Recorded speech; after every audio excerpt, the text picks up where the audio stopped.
Welcome to Own Your Calendar. Today I'm going to be answering a listener question from Jason W. who says, "Hey Stephen, I really struggle when it comes to sticking with a calendar system. I usually maybe have a few appointments on there, and outside of that, everything's on a to-do list, or I just kind of wing it and handle things as they come up.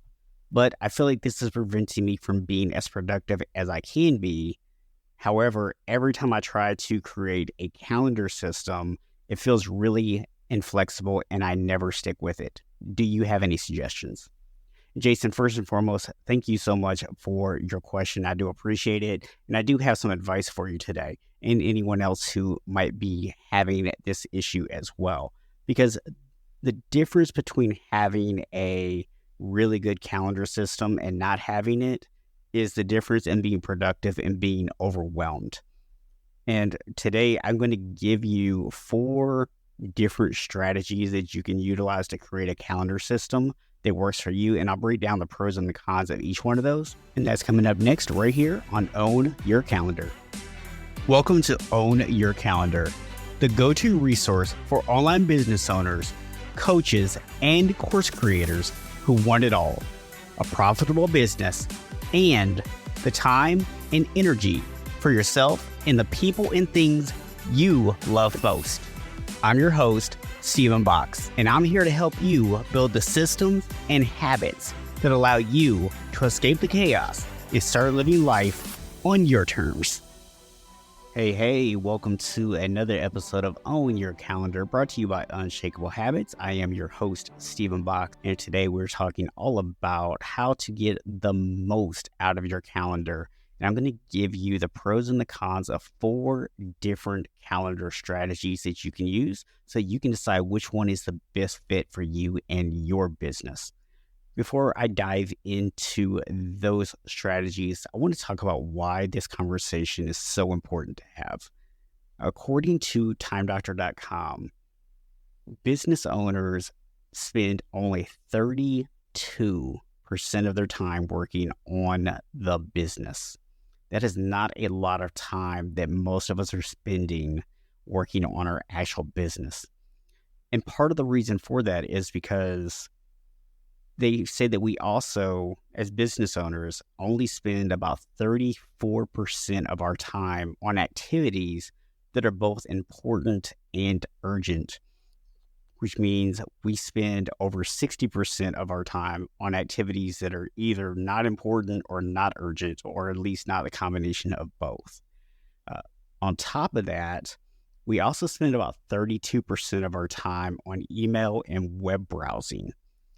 And when it comes to time lost, most business owners are losing about 33% of their time on unscheduled communication, and another 22% of their time waiting on information from other people.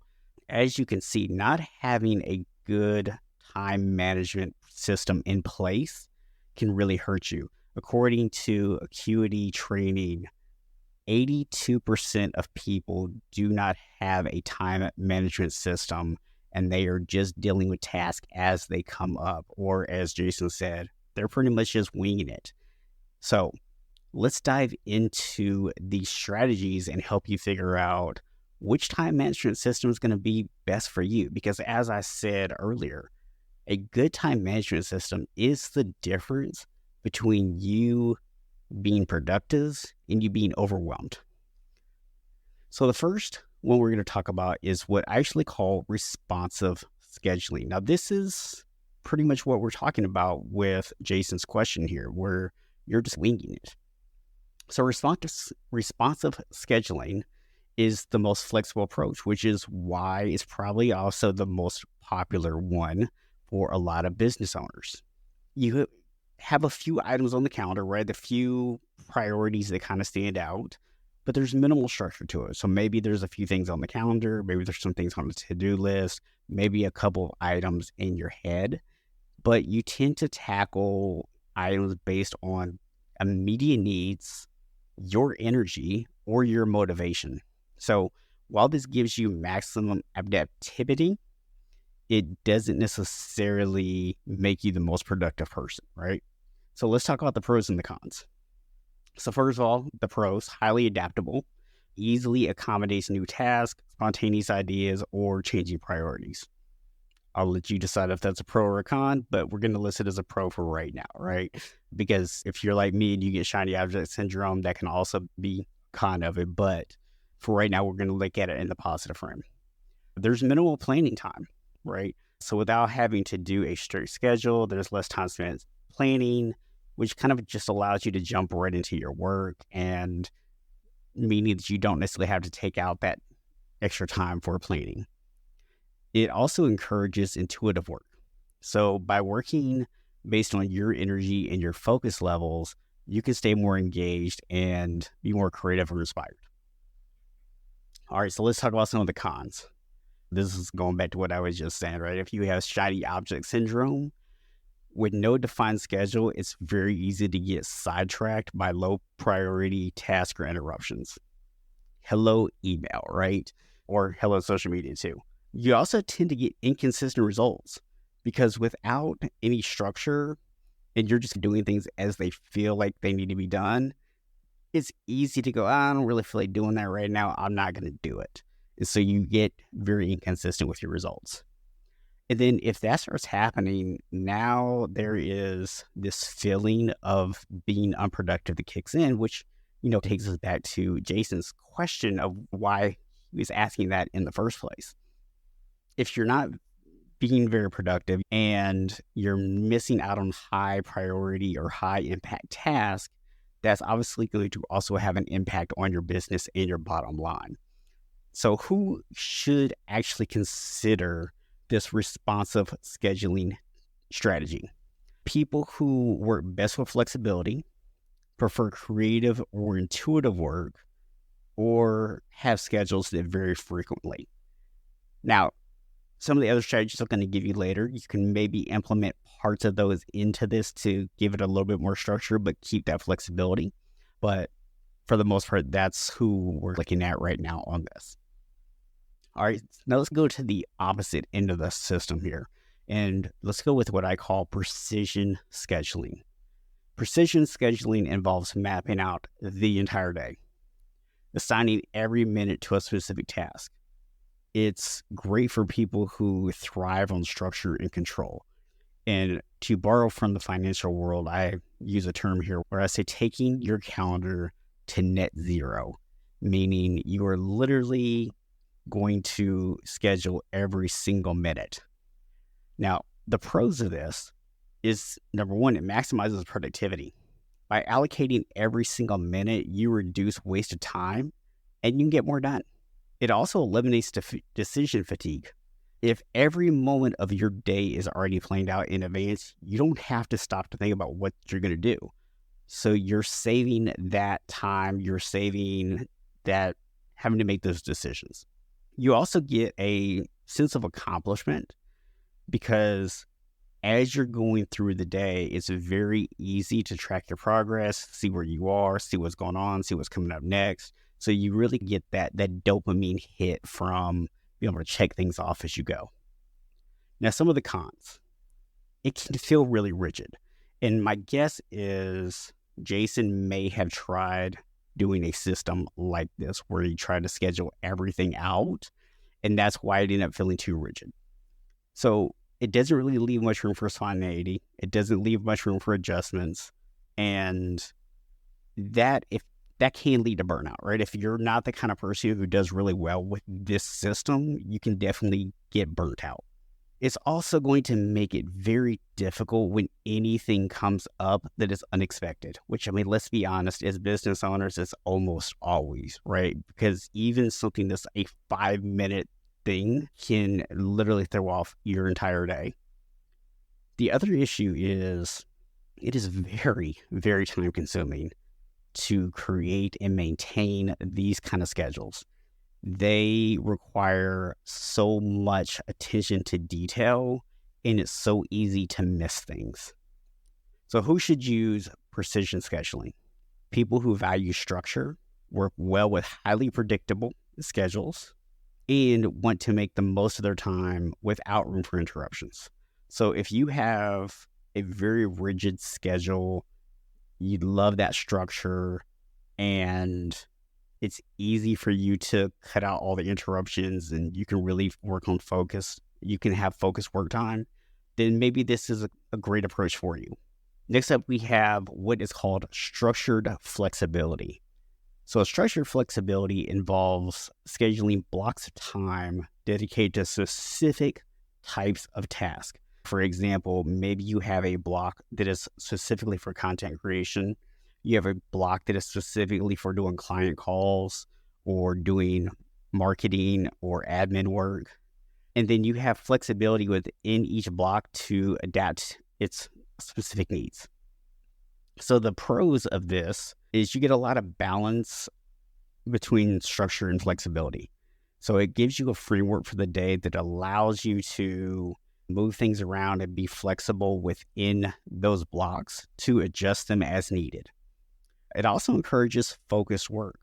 One of the things that happens a lot of times is when we're trying to task switch, it can be very difficult to get refocused on what you're doing. So by keeping all of your tasks or all your similar tasks in one block, you minimize that task switching, which can also help you to minimize your distractions and stay in the flow of that particular thing that you're working on. It's also adaptable to change because if something unexpected arises, you can always move that block to a different time without disrupting the entire day. Now, some of the cons. It does require discipline. Flexibility is great, but when you can just move things around, you do fall into that trap of, I don't feel like doing this right now, I'll do it later. So you can end up moving stuff and then putting it off and never doing it. So it does require a little bit more discipline. It doesn't necessarily suit high intensity work.